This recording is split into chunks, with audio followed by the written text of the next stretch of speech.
I want to continue with Matthew 24, and maybe we'll finish it today, maybe not, we'll see. You never know. We've come to the last part, actually, where Jesus has gone through the whole history from the end times, the times we live in now, until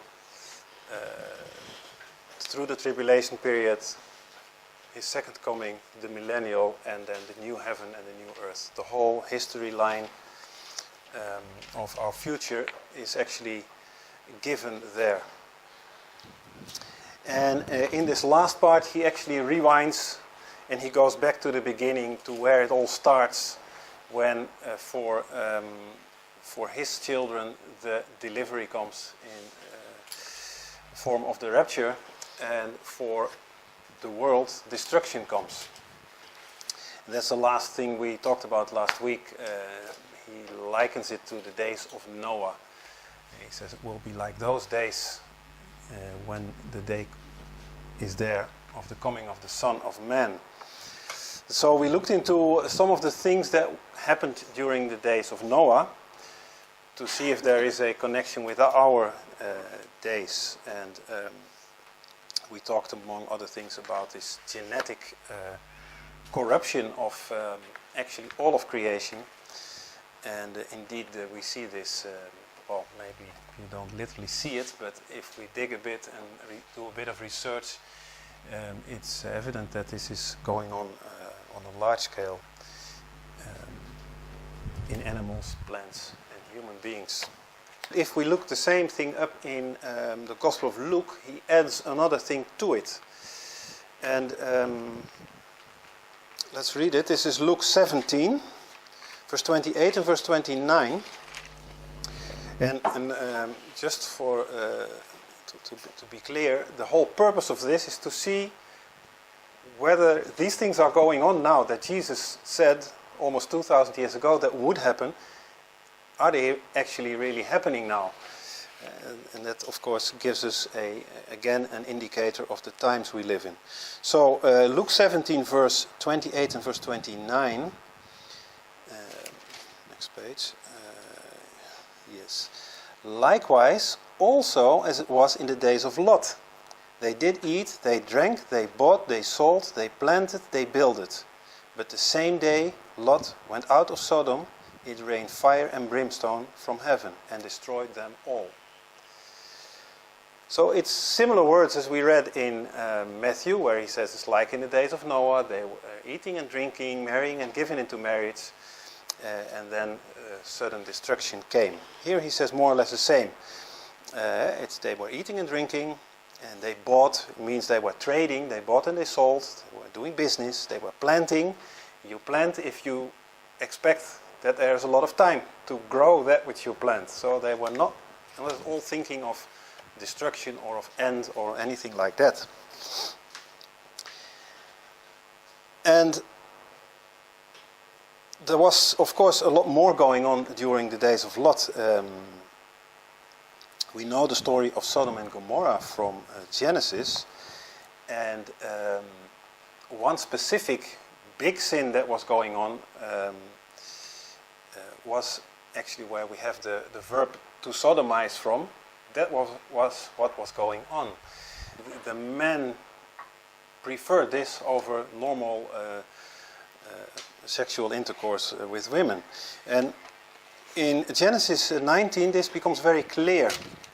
And even in a worse way than we can imagine, because they were not only finding other men, but in this case it were angels. It were the two angels that were visiting Abram as messengers to warn for the coming destruction, and they wanted them.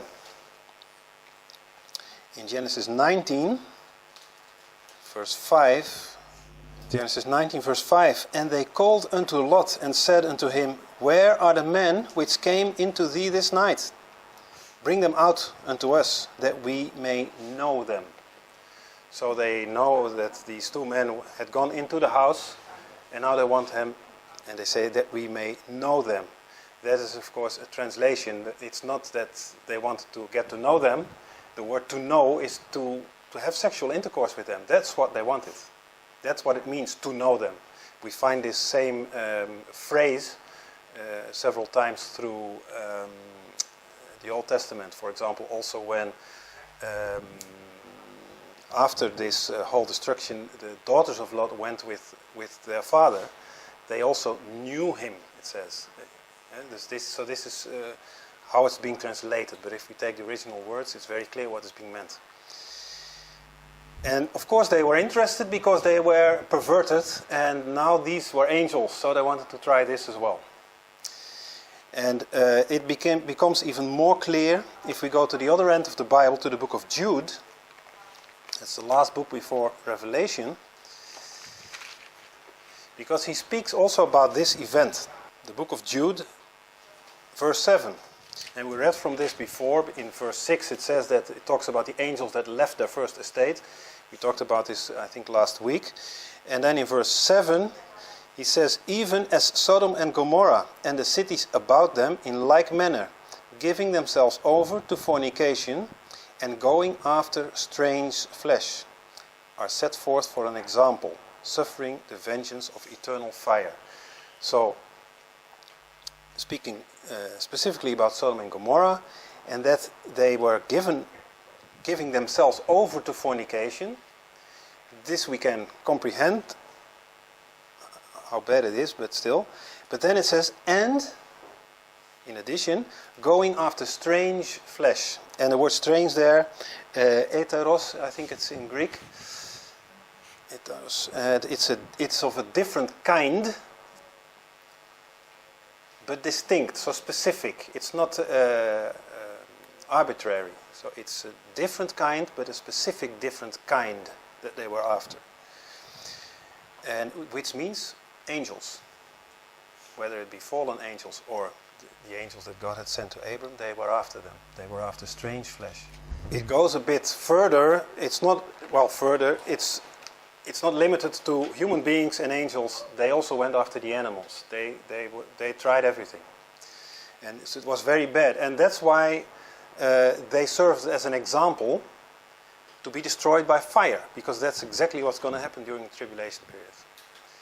We see several instances in Revelation where fire comes from heaven, and when God made a promise not to destroy the world again with water, that's indeed true, but it will be with fire, and we can also read it in Peter, for example. So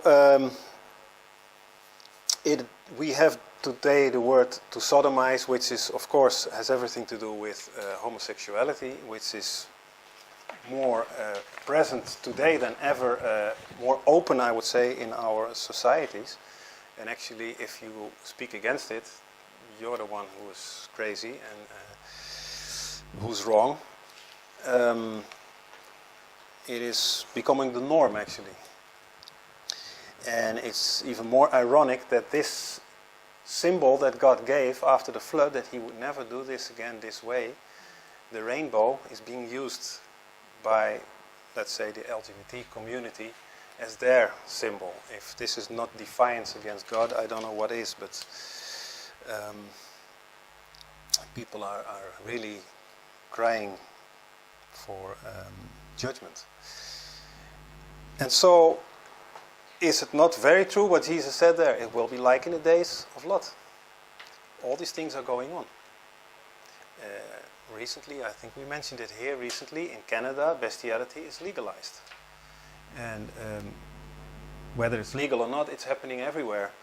So, and so is of course, homosexuality, same-sex marriage, and all kinds of other perversities that are happening. So it's very much like in the days of Lot. And it's also interesting that Jesus foretold this almost 2,000 years ago, that society would go this direction.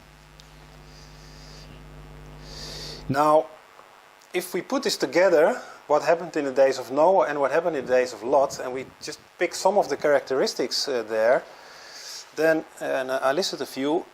One is, we talked about last week, in the days of Noah, there were Nephilim roaming the earth. And so those were the offspring of the fallen angels, the Benoi Elohim, and men, the daughters of men. They were on the earth, which means their spirits had bodies. Because after the flood, their spirits were disembodied. Their bodies were killed in the flood. Their spirits are the demons that are roaming around now. But they had bodies at that moment, the Nephilim. There was great wickedness, we read last week, also from Genesis, as well as from the book of Enoch, as well as from the book of Jubilees, the same words, Torah-lessness or lawlessness, wickedness. There were only evil thoughts. Man had only evil thoughts. There was a lot of sorcery going on and occultism, worshipping gods and angels and other beings and animals and all kinds of things. And especially before the flood, the fallen angels had taught man all these things, how to read the stars and all kinds of sorcery. There was a lot of bloodshed going on, a lot of killing of animals and human beings. Fornication with strange flesh, and it was going all directions. Before the flood, it were of course the angels that came down that went with men, and from Lot we just read, it was men going after the angels. So all this perverted thinking, it was part of both these situations, Noah and Lot.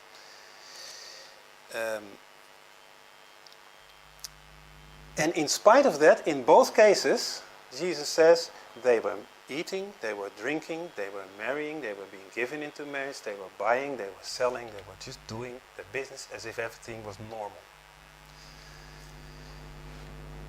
And in both cases, destruction came suddenly, unexpected.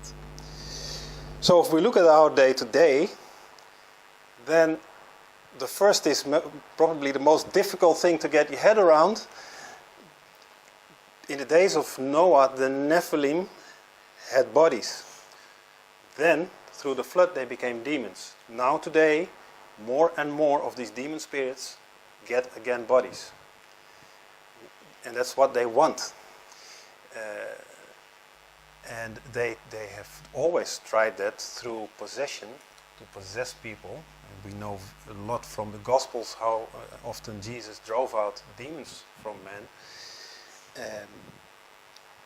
And they can possess both men and animals. You know the example where Jesus drove out a legion and they went into these pigs. So they can also possess animals. They need a body. They want a body. And actually they asked Jesus to put them into these pigs because they didn't want to be disembodied. And you see there's the desire of these demons to embody something or someone. Nowadays, this is happening on many levels. Of course, through occultism, people are actually invoking and inviting demons. That has happened throughout the ages. But there is something completely different going on, because we know that we are near to this point of the tribulation period, and we know how it ends. It ends with what we usually call the War of Armageddon, where all the armies of the world will stand against Jesus when he returns. Satan is building this army. And he will not only use human beings for this, he will use demon spirits for this as well. And they need to embody something or someone. And so there will be people, but there will also be, let's say, hybrids. Half people, half something else. And machines. Strange as it might sound, but I'm actually convinced that now people are able to build machines with such characteristics that spirits can inhabit them. That is something very scary if you think about it. They are actually building robots and machines in which they demonize. That's the word that I was searching for. They demonize them. So through rituals, they bring demons into these devices. And that animates them, that gives them life, and it goes far beyond artificial intelligence and computer technology. But you see the merging of technology and this demonic spirits, it's happening. And that's something that Satan will use, and that's why Satan inspires inventors and technicians to come up with ideas. That we could speak a long time about this only, maybe we will another time, but so what we see before the flood, the Nephilim spirits had bodies, we see it happening again. They get bodies again, through different ways. Great wickedness. Well, there is great wickedness in the world. I think everybody knows this. You just watch the news and you see there is so much wickedness going on. And man only has evil thoughts. Everything he comes up with is evil or has evil purposes. Sorcery and occultism, it's everywhere. Everywhere, literally. And don't think that it is only in dark dungeons or places far away, hidden in the middle of the night, people secretly. It happens in high places. Where was it? Where they did satanic prayer, the Congress or some, and the United Nations as well, by the way. Yes. Yes. Yeah, in Oklahoma. Yes, because there's equality of religion, and now Satanism is also a religion. So why only pray to God? Now we can also pray to other gods. Or to Satan. And so it happens on all levels. Bloodshed, well, again, there is so much war going on and so much terror and destruction. It's massive. And then fornication. This is also the norm of the day. This is, people don't even think it's wrong, actually. But also with strange flesh, animals, angels, or demonic beings, and machines. These same machines, same and different machines, are also being designed for this purpose. And it has already been predicted, I don't remember who said it, but I read it a while ago, that in 15 years, if we would have this time, many people will have relationships with machines instead of a human partner, because they will prefer this. It's less complicated, and they will be able to satisfy their sexual needs like men. This is what we just read in the book of Jude. This is strange flesh. This is completely out of the order that God created. And in spite of all this, everything is going on, business is as usual. People are still marrying and getting married, eating and drinking, they are buying and selling, they are building houses and planting things as if everything will go on without any problem. And so we can now fill in the next line in the same way. Destruction will come suddenly, and it will overcome them. And this sudden destruction is not new. God has given many examples. We read in just now in the book of Jude that Sodom and Gomorrah were as an example of destruction through fire. But God has shown throughout history that this waits when you just go on in the wickedness and in all these things that we mentioned. There will come a sudden stop to this. And I want to read a few verses that give this wisdom. First of all, from Proverbs 24, verse 21 and 22. Proverbs 24, verse 21, 22. It says, "My son, fear thou the Lord and the king, and meddle not with them that are given to change. For their calamity shall rise suddenly, and who knoweth the ruin of them both?" Now we could go another direction here. It says, fear the Lord and the king. Now, what does it mean, the king? There's a whole other discussion, but basically it's saying, first of all, fear the Lord. Secondly, stick to the law. Do it what is expected from you. And don't go with them that want to change things, that want to bend the rules, that want to follow their own heart, because their calamity shall rise suddenly. Suddenly. That's the danger. So you think, this is in the examples, they were eating and drinking and doing it because you don't see it coming. They are just doing their things, all the wickedness, and they don't see that destruction is just around the corner. And bam, there it is. And then it's too late, of course. Proverbs 1 says the same thing in verse 27 and 28. And it also shows here in Proverbs 1 that there is a point when this wrath or judgment comes, that it is truly too late. God gives many warnings, but when it comes, it is too late. It says there, verse 27, when your fear cometh as desolation, and your destruction cometh as a whirlwind, when distress and anguish cometh upon you, then they shall call upon me, but I will not answer. They shall seek me early, but they shall not find me. There comes this point that God says, now it's too late. You've crossed the line so many times, and for such a long time, it's over. And finally from Isaiah 47, verse 10 and 11. It expresses very well the same that we read in Psalm 73, where Asaph is looking at these wicked people, and he sees how well they are doing.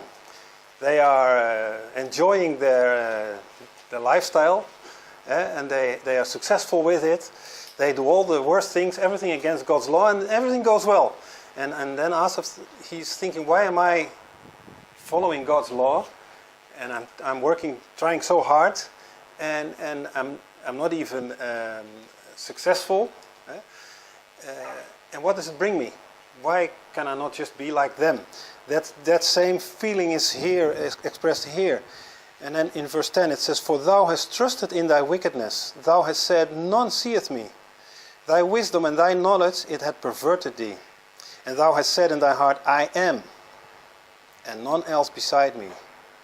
Therefore shall evil come upon thee, and thou shalt not know from where it riseth. And mischief shall fall upon thee, and thou shalt not be able to put it off. And desolation shall come upon thee suddenly, which thou shalt not know. See, it's the same thing. They trust in the wickedness. They think everything's fine. No one sees it.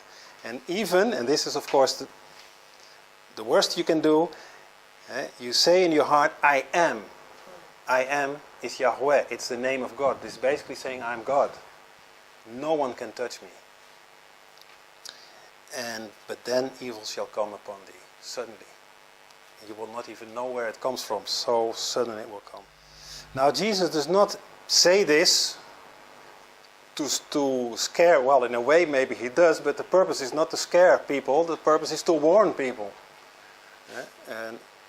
And together with this sudden destruction is also the sudden escape for those that are his and that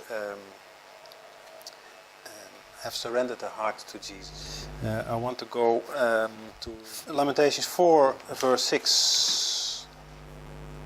Speaks also about this.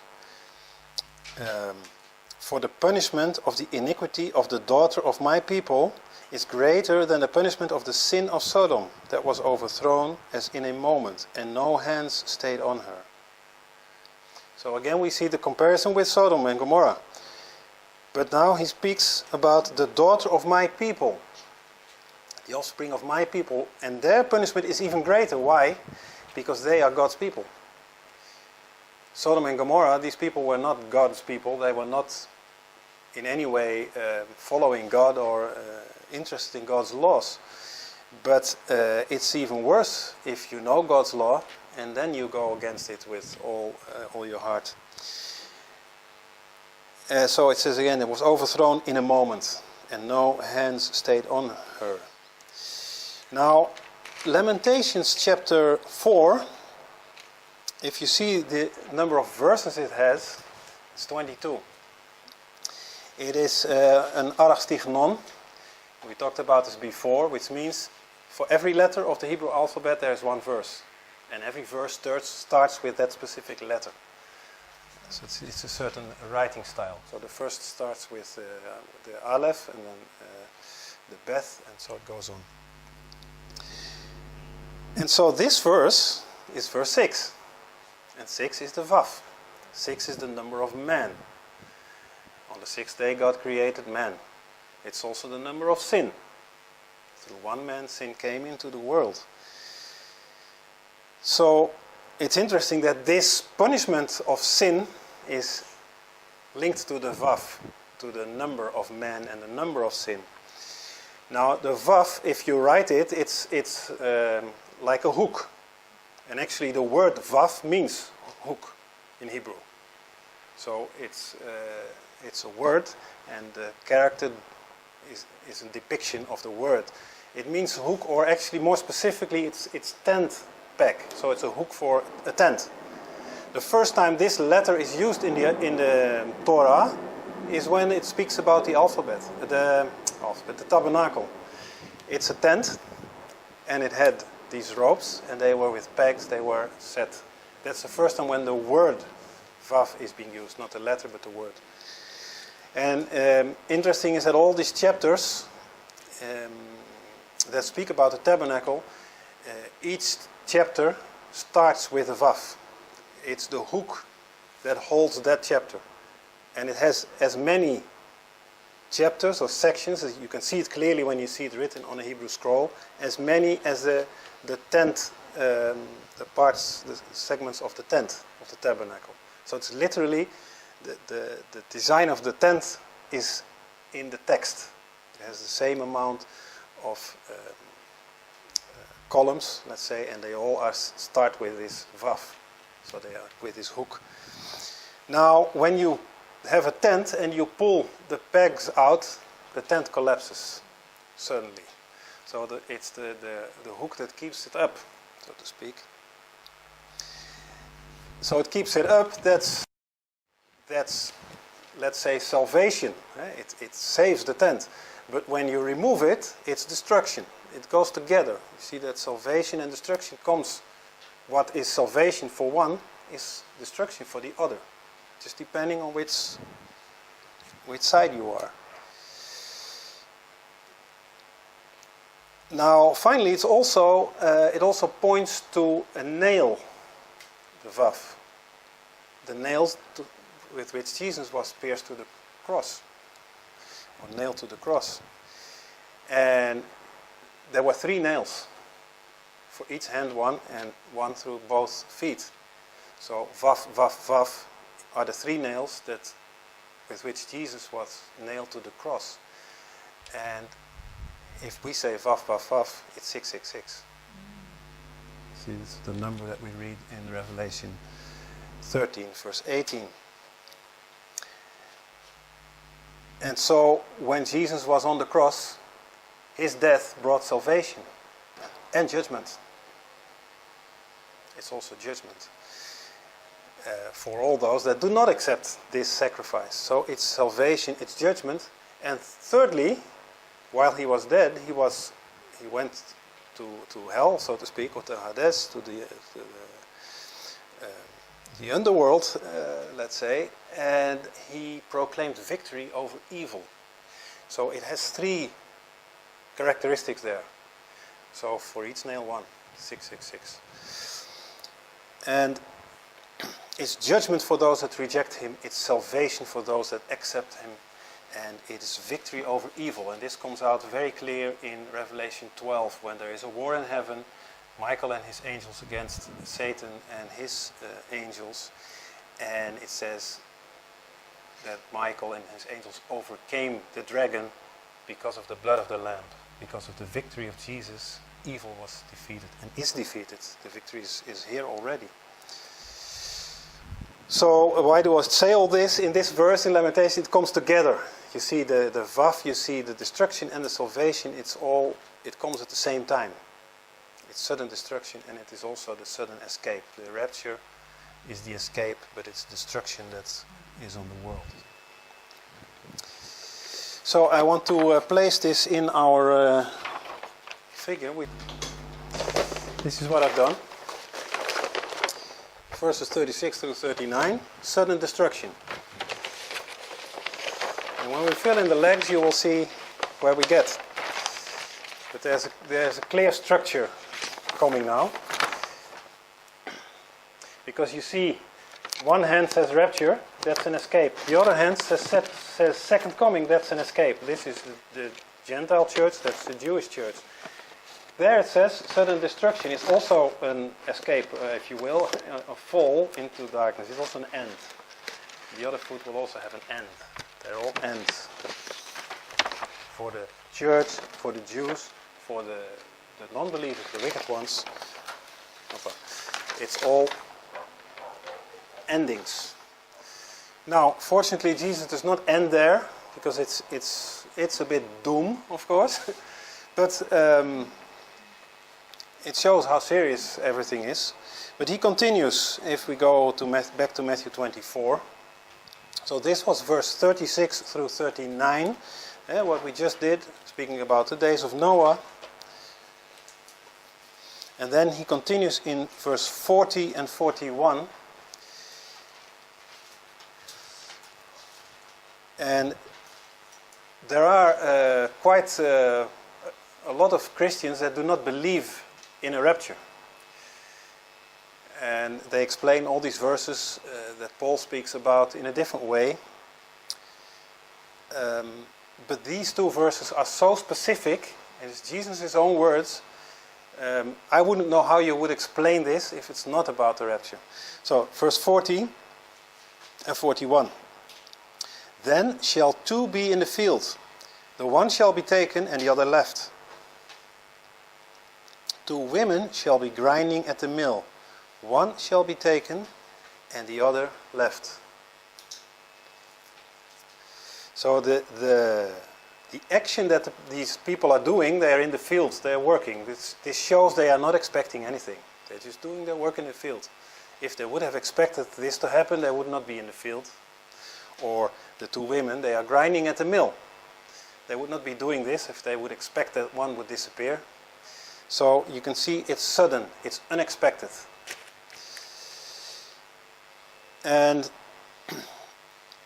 in Luke, it's even stronger actually. In Luke 17, verse 34 and 35, I tell you, in that night there shall be two men in one bed. One shall be taken and the other shall be left. Two women shall be grinding together. The one shall be taken and the other left. Now, it says here in my King James, two men in one bed. This is not men, it's two people. In that sense, men. It's not a gender. It's actually gender neutral. It's people. And of course, in the original text, you could see it's gender neutral. It's not male. Although the other two women, it's also not mentioned in the original text. It says two. But there it has the feminine gender. That's why almost all translations say two women. It's the same in Matthew 24. It doesn't say women in the original text. But we know it were women. And there is also a purpose for that. We get into that in a minute. But we see here, two are in a bed. They are relaxing, sleeping, not expecting anything, and one is taken and the other stays behind. So it gives this character that it happens suddenly and unexpectedly. That's the idea. And so just as the destruction comes suddenly, also the escape comes suddenly. And some will be maybe awake and looking up at this very moment, but others are just sleeping or doing their daily work, and it will happen.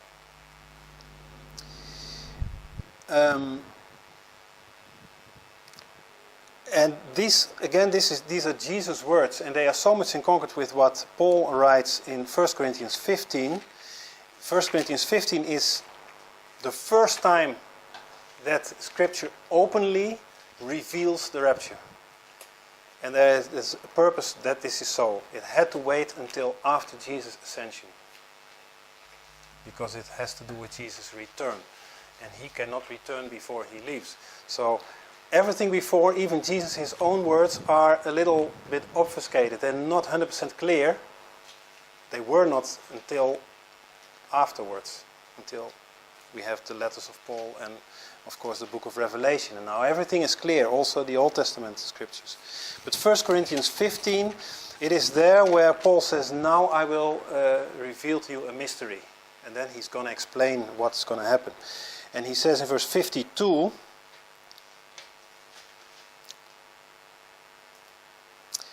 in a moment, in the twinkling of an eye, at the last trump, for the trumpet shall sound, and the dead shall be raised incorruptible, and we shall be changed. That is the mystery that he gives there in one sentence. Actually, he puts everything. It happens in a moment. That's one. It happens in the twinkling of an eye. That's two. Usually we think it's the same thing. It's two different things. I will explain. And it happens, there will be a trump, last trump. Well, it's the last trumpet blast. We just sang the song, the first song we sang today. The last trump. And the dead shall be raised first. And then we who remain in our life shall be changed. He explains it later to the Thessalonians more in detail. But this also, it's literally in Isaiah 26. Literally. Now that it's revealed, we understand it. But again, the thing here is that it happens in a moment, he says. Suddenly, in a moment. And then he says, in the twinkling of an eye. Now, you can think of a twinkling of an eye as you blink your eye. It's, I think, 1400 milliseconds in general. The speed at which it's so is very short. But it's also in the Hebrew idiom. Twinkling of an eye means when the sun sets. That's the twinkling of an eye. That's so at the twilight of the day. That's the twinkling of an eye. So it's very possible that it will happen at that time of the day in Israel, because that's the center around which everything evolves. We will know it when it happens. Yes, we have the same time zone as Israel. So, yes. But you see here, just as with the destruction, there is no time to do anything, to prepare or what. The trumpet sounds and it happens. That's it, in a moment. There's no time to make up your mind once the trumpet sounds. No, then it has already happened. Actually, if you're not part of it, you won't hear the trumpet, most likely.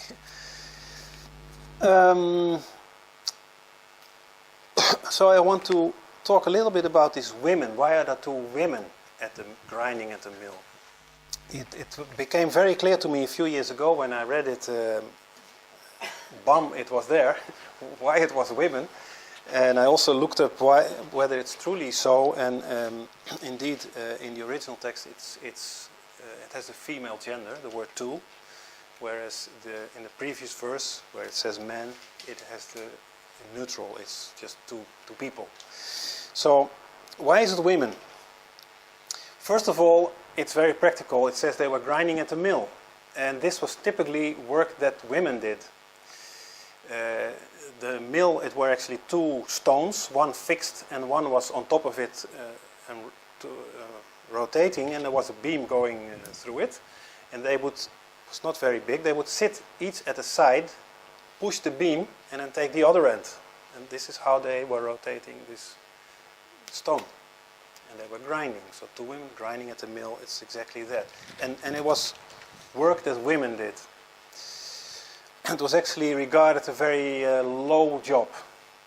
It was not something to be proud of, apparently.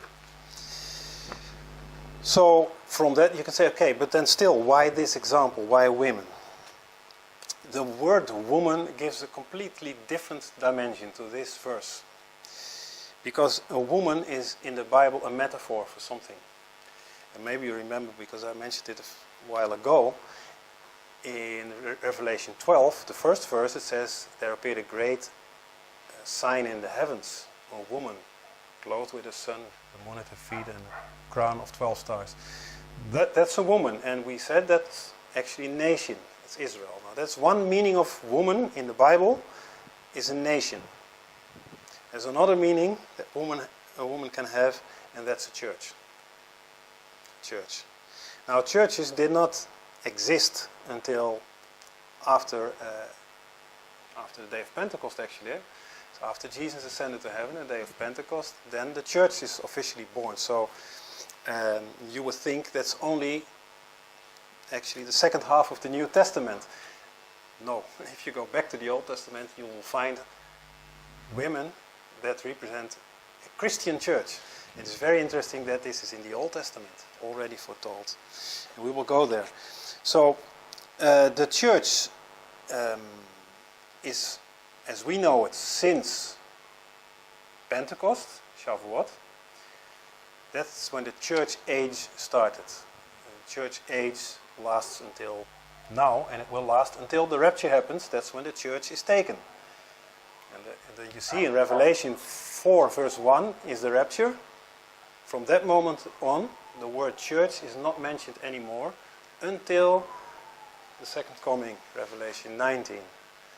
And in Revelation 1, 2, 3, there is many times the word church. But you see exactly when the church is taken. It's also not mentioned in Scripture. So the church age is now, we live in it. And this age, this period of time that started roughly 30 AD, is divided into 7 periods of time. Each with a specific characteristic, like the persecution by the Romans, or the Dark Age when the Roman Catholic Church was growing, or the Reformation. These are distinct periods during these, let's say, roughly 2,000 years. And these are all characterized in Revelation 2 and 3, where the angel tells what to write to each of the churches. And I think we should separately study this a bit more. We did it a while ago because it's very interesting and it teaches a lot. But the 7 churches mentioned in Revelation 2 and 3 are 7 time periods, but they are also 7 real churches that existed at that moment. The places are mentioned, and you can find them on the map where they were, and they were really there. But the characteristics of these churches are the same as the characteristics of the time periods.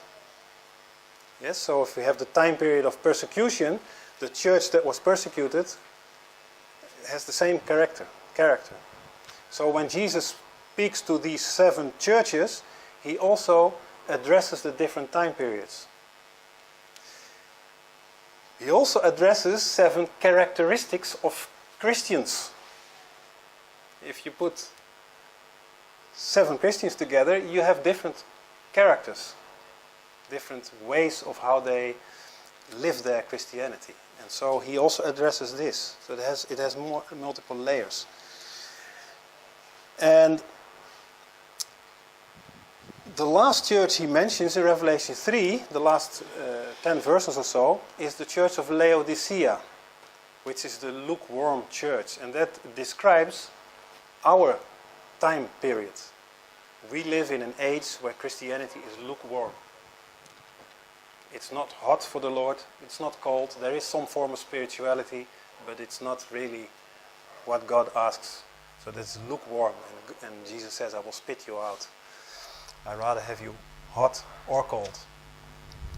And we know that we live in this age simply by looking around, but we also know because the other 6 ages have clearly finished. We know exactly from which to which year they lasted. So this is another indicator that we are the last before the rapture. There's no 8 churches, there are 7, and we are the 7th. So Laodicea is the last one, and then the rapture takes place in Revelation 4 verse 1. There it says, there's the sound of a trumpet, heaven opened, and all of a sudden John is in heaven. That's the rapture. And so this order of events, 7 churches, or 7 time period times, how do you say this? 7 periods of time, And then the rapture, this is exactly given by Isaiah. Believe it or not. But we'll see. Isaiah 4, chapter 4. And there you see, again, this is again proof. This is God's word. No one could ever have made this up. Isaiah was 500-600 years before Christ. How could he ever have imagined there would be a Christian church to begin with, and that there would be 7 church periods, and that after that the house of David, Israel, would be restored, because that's what happened during the tribulation period. We spoke extensively about that. So in Isaiah 4, talking about the last days, the last day, the end times, he says, "And in that day 7 women shall take hold of one man, saying, we will eat our own bread and wear our own apparel. Only let us be called by thy name, to take away our reproach." Now this is of course prophetic language. But when I first read this verse, it was immediately clear. 7 women are the 7 churches. I already knew that the women were often churches in the Bible, and if you get that, there's no doubt about it. And also it says they take hold of one man. What does it mean? They are all Christians. The man is Christ. They are all Christians. But yet they say we will eat our own bread. We are not like the other one. We have our own doctrines. We have our own buildings, our own institution, whatever. So they are all Christians, but they are not one. They're not one body. They eat their own bread. And they have their own apparel, their own appearance. But still, they want to be called by the name of the Lord. They want to be called Christians. See, exactly, last Sunday I took this example of what the Pope said last week in Poland. He speaks and he says, we Christians. It's exactly what it says here. One man. But then he says, the way of the cross is through 14 works of mercy, which is not according to the gospel. It's actually against God's word. So we eat our own bread. We will be called Christians, but we eat our own bread. We do it our own way. We have our own appearance. And so it's very much what it says here. And then it says in verse 2, "And in that day shall the branch of the Lord be beautiful and glorious, and the fruit of the earth shall be excellent and comely for them that are escaped of Israel." So now he talks about the remnant of Israel. And in that day they will become glorious. The branch, it speaks elsewhere also about this branch of David. And then he continues, "He that is left in Zion and he that remains in Jerusalem shall be called holy, even everyone that is written among the living in Jerusalem. When the Lord shall have washed away the filth of the daughters of Zion and have purged the blood of Jerusalem from the midst thereof by the spirit of judgment." It's exactly what we read the past weeks. During the tribulation period, Israel will be purged. All these wars, they will purge Israel. Actually, 2/3 will die. And the remnant that will accept Christ in this midpoint, they will be saved, Revelation 12. And they are purged, they are clean. And they will be called holy. And then in verse 5, "The Lord will create upon every dwelling place of Mount Zion, and upon her assemblies a cloud and smoke by day, and the shining of a flaming fire by night, for upon all the glory shall be a defense. And there shall be a temple, for a shadow in the daytime from the heat, and for a place of refuge, and for a covert from storm and from rain." These last 2 verses, 5 and 6, talk about the millennium. You see, in very short here, 6 verses, you see the church age, the tribulation, and the millennium. It's laid out here perfectly. And if you understand the metaphor of the 7 women, it is beautiful that God has put all this together, and that we can see it now and understand it. And so this has nothing to do with 7 women that go after one man. It's nothing to do with that. It's churches. So if this is so, then we understand what it says when two are at the mill, and one will be taken and one stays. So it basically says a whole church can be taken and stay behind. So in other words, it's individual, two people in the field or two people in bed and one taken, but it is individual, of course, in the end. But there's no guarantee that you can say, but I belong to this or that church, so I will be saved. No way. This is no guarantee whatsoever. So again, I'm sorry I have to use the same example so often, but unfortunately this is how the people are being deceived. When the Pope says, and he said this last year, it's dangerous to have a personal relationship with Jesus. You should have a relationship with two women. These are his little words. One woman is the church, the mother church, the Catholic Church, and the other woman is Maria. This is the doctrine of the Catholic Church, and this is clearly against Scripture. This is actually a lie, a deception. That's why it's so important that we understand Scripture and we read it. Now, from the 7 churches, but we will talk about this another time when we talk more detailed about these churches.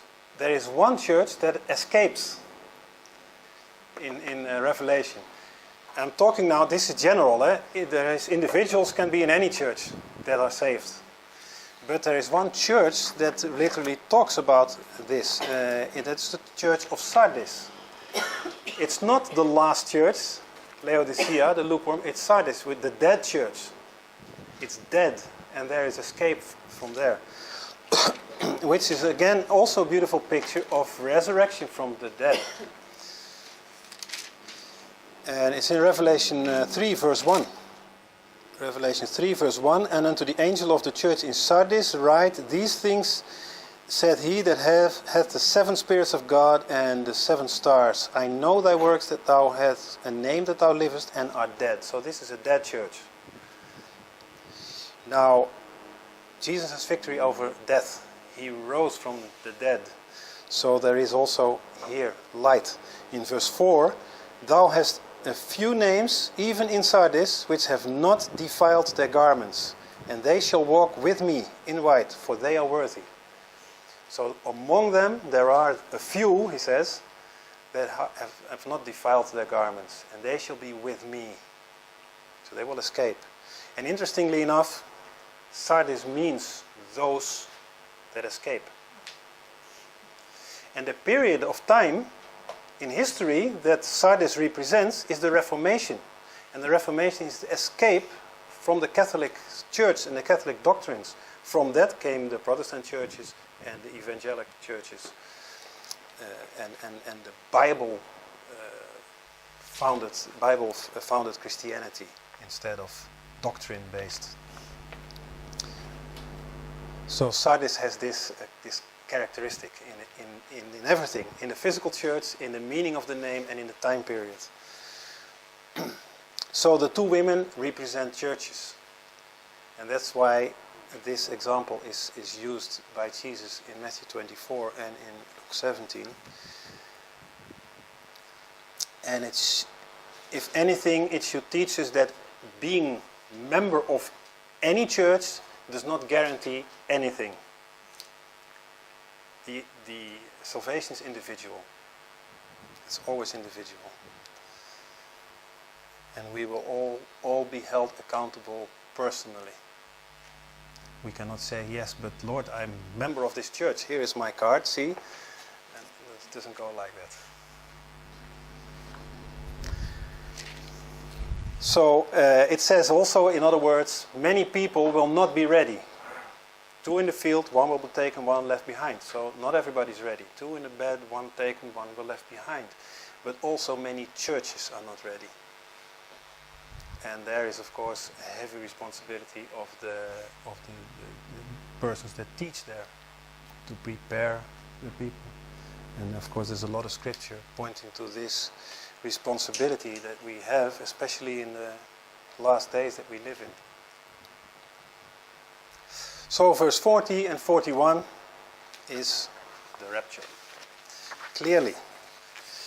And we put this also in our drawing.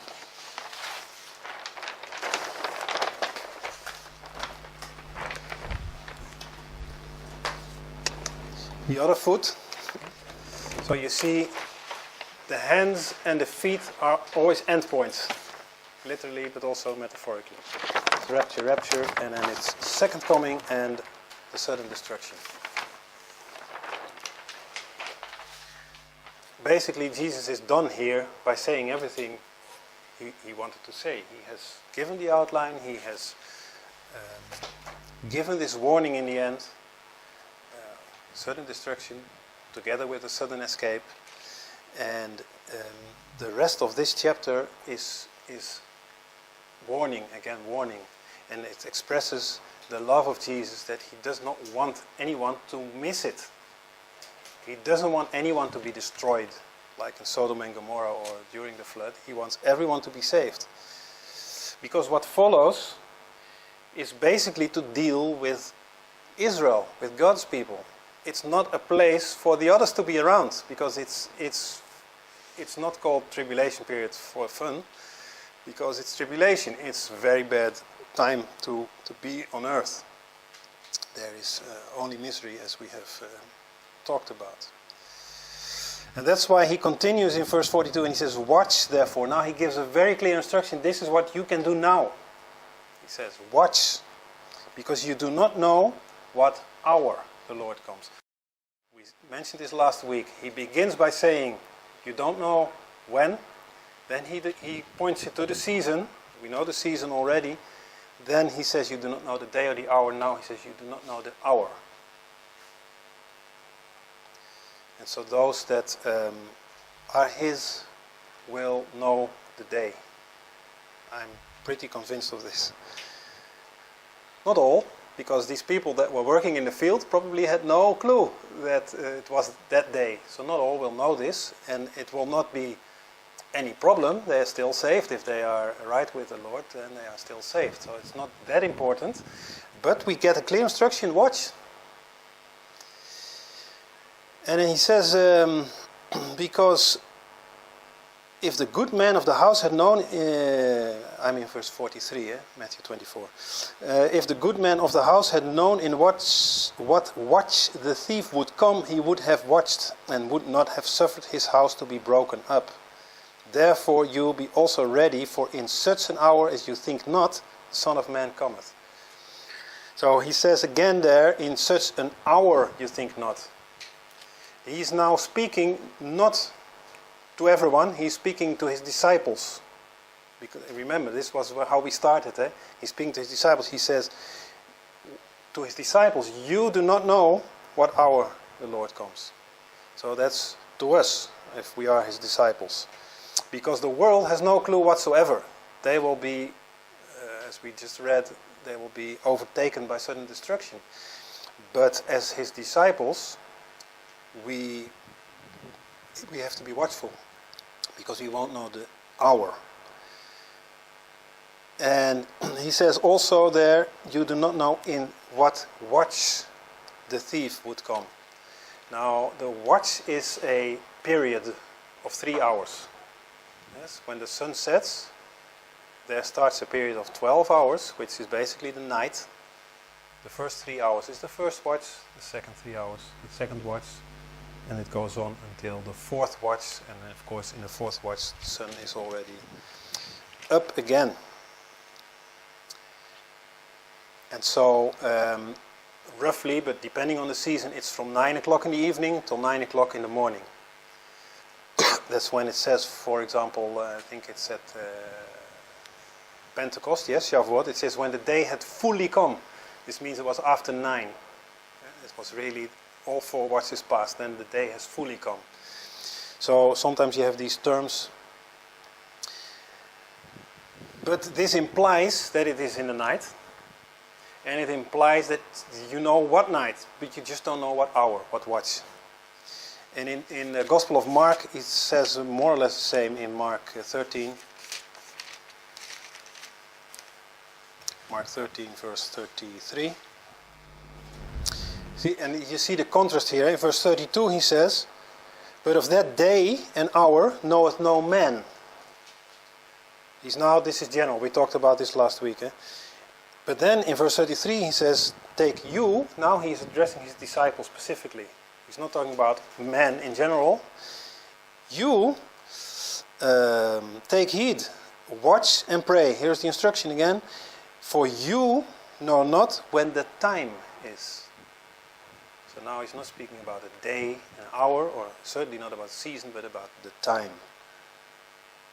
"For the Son of Man is as a man taking a journey, far journey, who left his house and gave authority to his servants and to every man his work, and commanded the porter to watch. Watch you therefore, for you do not know when the master of the house cometh, at even, or at midnight, or at the cock crowing, or in the morning." Here you have the 4 watches. See? Even, which is actually the twinkling of an eye. Midnight, cock crowing, or the morning. So you do not know which watch. Actually, he says it in the next verse, verse 37. What I say unto you, I shall say unto all, watch. The instruction is very clear. Watch. He wants us to watch. So we can never say, as I hear often, I'm ready anytime, doesn't matter. It's not like that. We would wish it was so easy, but it's not. We've seen it when we talked last week about the 10 virgins. They were bridesmaids. They were part of the party. All 10 of them. Yet all 10 of them fell asleep. So it's very easy to say I'm ready, but then you're not. It's the same when the disciples went up to the mountain when Jesus went to pray. He said, "Stay awake, because the flesh is weak. The spirit is willing, but the flesh is weak." They all fell asleep. He came back, he woke them up. He went again, they fell asleep again. So it's easy to say, but to be really awake and watchful is not so evident. Luke 12 speaks also about this. So these are these parallels, Matthew 24, Mark 13, and mainly Luke 17, but in this case Luke 12, verse 35. "Let your loins be girded about." Beautiful sentence. Most of the times we have no clue what it means. But your loins girded, of course you have to imagine they were wearing garments, long garments. And you cannot really run fast with it. You will stumble over it. So what they did when they had to walk fast is they would pull it up a bit and then bind it under their, let's say, belt. And that's what it means. Your loins girded, and then you can run. We read it also in, I think it's Elijah, when he has to run. He was girding his loins and then he ran. So it means be ready to go for it. And your lights burning. Now we saw it with, again, the 10 virgins, but also when we talk about the tabernacle, the menorah, that's your testimony. Filled with the oil, the spirit, and burning light. The light of the gospel burning in you. So have it burning. Then to go a bit faster, in verse 38 it says, "And if he shall come in the second watch or the third watch and find them so, blessed are those servants." So here you have it again. Don't think he will come in the first watch and you're okay. It can be the second or the third or actually even the fourth. And again in verse 39, "If the good man of the house had known what hour the thief would come, he would have watched." It's again hour. He knows already it's that night, but he doesn't know when in that night, during that night. In verse 40 the same, "Be you therefore ready also, for the Son of Man cometh at an hour when you think not." Can you imagine that the Spirit shows you that something's going to happen tonight? and you stay up. And it's 12 o'clock, it's 1 o'clock, maybe you make yourself a coffee to stay awake. It's 2 o'clock, 2:30, then you think, tomorrow I have to do things, I better lay down a bit because I'm getting tired. And you fall asleep and the trump goes. You will be taken anyway if you're ready, but it's so easy said, eh? Watch. But to really listen when the Spirit speaks to us is not always so easy. And then we start to doubt when the first watch passes. We start to doubt, did I get it correct? Maybe not. So, anyway, I'm just sometimes trying to imagine how it really would be. I think we'll soon know. So in all cases, whether it's what we read now in these 3 Gospels or what we talked about last week, the 10 virgins, in all cases they know the night. It's that specific night. They know it, all of them. They just don't know the hour. And then that's why Jesus says, watch. And he gave the example himself when he was praying. He said the same to the disciples. Stay awake and watch and pray. And they fell asleep. And then he talks also here about the thief. When the thief comes, the good man of the house comes, and when he would know which hour the thief would come. And we have a very negative feeling with thief, because the thief comes to steal. So that's not good, but he compares basically himself with a thief. And we talked about this in January, I think. The thief in the night, it's also a Hebrew idiom. It's the thief in the night is actually the temple guard, the officer of the temple mount, who would in the night, several times during every watch, he would go around and see if the priests were all okay and doing their work. And when a priest that had duty had fallen asleep, he would take a coal from the fire and put his garment on fire. And the priest would wake up, for sure, and throw his garment off and run naked away in shame, because everybody would be alerted what is happening here, and everybody would see this Levi did not do his duty, he fell asleep. So that's what it speaks about. And the second meaning of the thief in the night is the groom who comes to get his bride. It was usually in the night, like in the parable of the 10 virgins. And so, as he was coming in the night, he was often also called a thief in the night. He comes as a thief in the night. So he makes this same comparison. And of course, with the temple guard, we have again the garment that has to be, you have to have it on, and it has to be pure, clean. It's the righteousness of Christ that covers your nakedness, which is your sin. So everything comes together there. So while we're on the watch, we have to stay under Christ's covering, having our white garment. And again, in Revelation, the white garment, the thief in the night, and the nakedness is specifically mentioned with regards to the church of Laodicea, the last church, because that is when the rapture will take place. That is when the thief in the night comes. It's not in the other 6 churches. So there's another indication there, although be it a bit more hidden.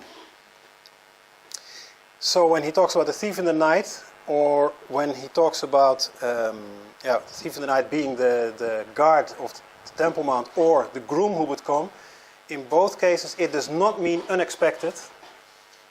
It means expected. Because the party of the wedding knew the groom would come that specific night. He was expected to come. They did not know when in the night, but he was expected to come. The priests on the Temple Mount knew that the guard would come every watch. This was expected. So likewise, it does, contrary to what many people think, it does not tell us he will come unexpectedly. No, he will come expected to those that are his. Not the exact hour, but we will know the night, so to speak. So that's hope actually that he gives here. And he concludes then, and we will also conclude with that, the chapter here, chapter 24 of Matthew, with the faithful and wise servant that has been made ruler over the household and and says to give meat in due season. There's a whole lot of meaning there. But okay. He says, blessed is that servant that when the Lord comes, he shall find him doing his duty, his work. And I see there a commission to, I think, to preachers and teachers and church leaders, that they have been made ruler over the Lord's household to give meat. Paul talks also about this meat and milk. Don't feed milk all the time. They will slurp it away easily, but they will not grow on it. They need meat. And blessed is the servant that the Lord shall find him so doing. He shall make him ruler of all his goods.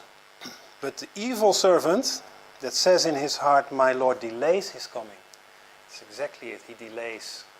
And the longer it takes, the less faith there is. And then in the end, what is he doing? He shall begin to smite his fellow servants, to eat and to drink with the drunken. So he now starts to indulge into sin. And he forgets everything about his Lord. And then when the Lord of that servant shall come in a day when he looketh not for him. Now we talk about a day, because he will not even be aware of the specific day. In that hour that he's not aware of, and he shall cut him asunder and appoint him his portion with the hypocrites. There shall be weeping and gnashing of teeth. This same expression is used several times, talking about torment in hell. This picture that Jesus gives here, it is of course, he's speaking about himself. When he comes, what will he find? And he asks himself also this question in Luke 18 verse 8. When the Son of Man comes, shall he find faith on earth? He asks himself that. And as we already saw, it will actually only be few. And it's this, he worries about this a lot, Jesus. That's why he gives all these warnings and parables, and he prays. In John 17, he prays for this. And he does so until today, when he is at the right hand of the Father, interceding for us. So the evil servant is the one who's not watching and not waiting. He's not ready. The good servant, he's doing the work that he is given to do, and he is ready and watchful when the master comes. And this last section shows the love of Jesus again. He is giving all this information, but he shows, I do not want anyone to perish. Be ready, watch, take heed of all the things that I have told you. So, as long as there is time, because we saw it will come suddenly, but as long as there is time, we need to be watchful, we need to be ready, or get ready with the Lord, because when the moment comes, it's too late. It's too late. And I want to finish with one verse that says all of this, and it's 2 Peter 3 verse 9, talks about exactly this, the coming of the Lord, and the maybe evil servant that will think, well, they say it for such a long time, he won't come anyway, or I can do whatever I want, I have time. It says there, verse 9, the Lord is not slack concerning his promise, as some men count slackness, but is long-suffering to usward, not willing that any should perish, but that all should come to repentance. He gives time so that all can come to repentance. And no one needs to perish. So he's not slow, but he's long-suffering. And believe me, and we have seen the scriptures, God is suffering because of the disobedience of man and the unthankfulness of man. And I said this, I think, many times, but the beauty of this verse I find in the word usward. And it's also what we talked about last Sunday when we talked about love. Love is not inward, it's not pointed to self, it's always pointed outward. It's And you see, God is long-suffering to usward. He's doing it for us, not for him. For God it's easy to wipe everything out and that's it. But he is doing it for us. He does not want any of us to perish. And so, as long as there's time, all should come to repentance. And as long as we have time, we keep saying this to whoever we get the chance to tell this. And because we share in this suffering that God shows, that the people are simply not saved. And we want them to share with us in eternity. Amen.